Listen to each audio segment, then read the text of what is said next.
राजधानी भोपाल के अंबेडकर पार्क में प्रदेश भर के आउटसोर्स संविदा और अस्थायी कर्मचारियों ने प्रदर्शन किया। पूरे 2 साल के इंतजार के बाद उन्हें अपनी मांगों को लेकर प्रोटेस्ट करने का मौका मिला। अपनी मांगों को लेकर 8 अलग-अलग संगठनों के कर्मचारियों ने सरकार के सामने अपनी आवाज उठाई। हम लोग आज यहाँ इसलिए एकत्रित हुए हैं कि हम लोगों का जो वेतनमान है, प्राइवेट कंपनियां जो लगा रखी हैं सरकार ने, और वेतनमान 2000 रुपये भी नहीं है। हम लोग इतने प्रताड़ित परेशान हैं कि सरकार या रिजर्व बैंक हम लोगों का कोई सुनवाई नहीं कर रही है, सुनवाई नहीं हो रही है हम लोगों की। तो यहाँ हम लोग बार बार अपने काम को छोड़ के हड़ताल करते हैं और उस पर जाते हैं, काम छोड़ते हैं, फिर भी सरकार का हम लोगों की तरफ बिल्कुल भी ध्यान नहीं है। और यहाँ आज आउटसोर्स के कर्मचारी भी आए हुए हैं और हम लोग बैंक मित्र, समस्त राष्ट्रीय बैंकों के बैंक मित्र भी आए हुए हैं। कर्मचारियों की मांग है कि प्रदेश में तृतीय और चतुर्थ श्रेणी के खाली पड़े पदों पर अस्थायी आउटसोर्स, अंशकालीन और संविदा कर्मचारियों को नियमित किया जाए।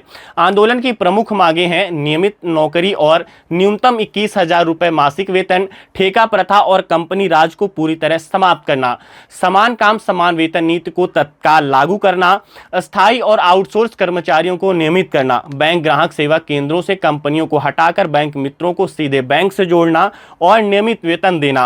मध्य प्रदेश ने पूरा सरकारी सेक्टर कंपनियों ठेकेदारों के हवाले कर दिया। सारी व्यवस्था अस्थायी आउटसोर्स में है।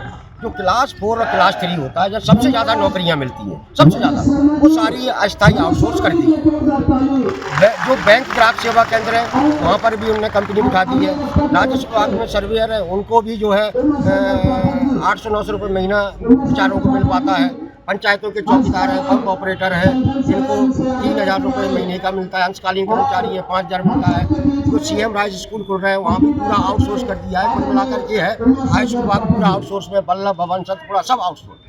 तो ये जो आउटसोर्स ठेकेदार और कंपनियों से सरकार का जो प्रेम है, इसके खिलाफ हम यहाँ इकट्ठे हुए हैं और हम सरकार से मांग कर रहे हैं कि आप सरकार का जो काम करने वाले कर्मचारी हैं, स्कूल में योजनाओं में काम करते हैं, इन कर्मचारियों को माननीय सर्वोच्च न्यायालय के निर्देश के फैसले के अनुसार समान काम समान वेतन मिलना चाहिए और इनका नियमितीकरण किया जाना चाहिए। मध्य प्रदेश में न्यूनतम वेतन सबसे कम है, हम उसको बढ़ाकर 21,000 करने की मांग कर रहे हैं। अभी सरकार ने महंगाई भत्ता बढ़ाया न्यूनतम वेतन में 84 पैसे प्रतिदिन के हिसाब से, कितनी शर्म की बात है। तो ये जो मध्य प्रदेश में लाखों कामगारों के साथ अन्याय हो रहा है। प्रदर्शन कर रहे कर्मचारी मध्य प्रदेश में नौकरियों में लागू ठेका प्रथा, कंपनी राज और अस्थायी व्यवस्था को पूरी तरह से खत्म करने की भी मांग कर रहे हैं। इसके अलावा बैंक ग्राहक सेवा केंद्रों से कंपनियों को हटाकर बैंक मित्रों को सीधे बैंक से जोड़ने और उन्हें नियमित वेतन देने की मांग भी उठी है। इसके साथ ही लोकल यूथ राजस्व सर्वेयर के लिए भी एक निश्चित मासिक वेतन तय कर उन्हें नियमित रोजगार देने की मांग हो रही है। आंदोलन के आयोजकों का मानना है कि ठेका प्रथा व्यवस्था कर्मचारियों के साथ अन्याय है और इससे उनकी आर्थिक स्थिति खराब होती है।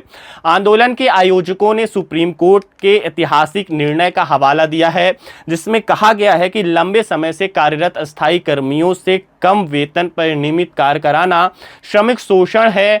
न्यायालय ने समान काम समान वेतन और सामाजिक सुरक्षा को कर्मचारियों का संवैधानिक अधिकार बताया है। आगे हमारे 22,000 महीना हमको वेतन का बिल बताइए, 2000 में नहीं मिलता, भूखन मरते हैं। क्या काम करते हैं आप? पंचायत की चौकीदारी, कुर्सी पहुँचना, नेता कुर्सी पहुँचना, बैठाना, पानी सभी करता हूँ। अच्छा, कितनी तनख्वाह है आपकी? तनख्वाह 2000, 8-9 महीना मिलती नहीं। अच्छा, अब कितनी मांग कर रहे हैं? तनख्वाह कितना होना चाहिए? कैसे घर चलाते हैं आप, परिवार चलाते हैं? 22,000 वेतन मिला तो हम अपना घर उसका पेट चलाए, लड़का बच्चा भी शादी ब्याह का भी तरस जाता हूँ कि शादी हो जाए। अच्छा, घर नहीं चल पाता है? नहीं चल पाता बिल्कुल। मैं बता दिया कि मैं 7 डिसमिल जमीन बेचा हूँ, 7 डिसमिल मैं जब शादी किया हूँ, एक है माते उसको फांसी लगा रखा। कई सालों के लंबे इंतजार के बाद भी धूप में प्रदर्शन कर रहे इन कर्मचारियों की मांगें पूरी नहीं हुई।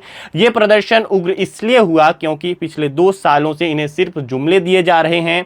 अब देखना यह है कि संवेदनशील मुख्यमंत्री तक अंबेडकर पार्क की आवाज पहुंचती है या नहीं।